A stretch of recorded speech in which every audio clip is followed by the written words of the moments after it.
Hello Self, August 4, 2026, one day na lang at birthday ko na. 23 years old na ako at na-realize ko na ang laki na ng pinagbago ko.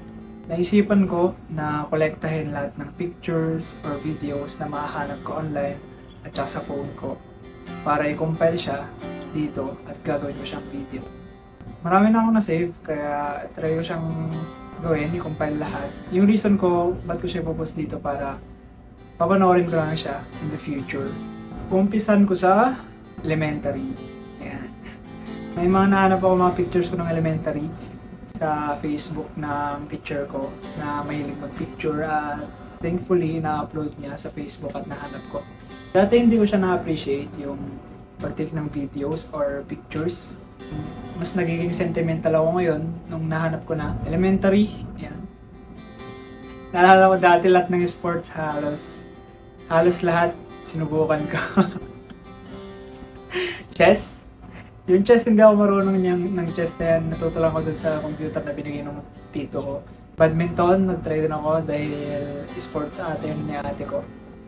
Volleyball, first time ko mag-volleyball dati at naalala ko sobrang bida-bida ako that time. Kasi kaya akong mag-serve, underhand. Kahit sobrang sakit. At basketball, natuto lang din ako sa kababata ko. Boy Scout. Yan yung pinakamagandang time sa elementary, Boy Scout.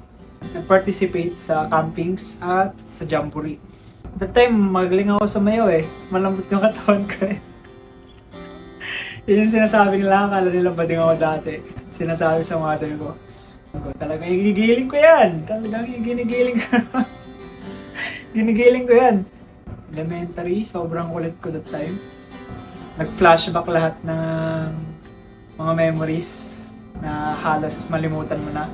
Kasi may mga pictures or videos na makikita mo na nalimutan mo talaga siya.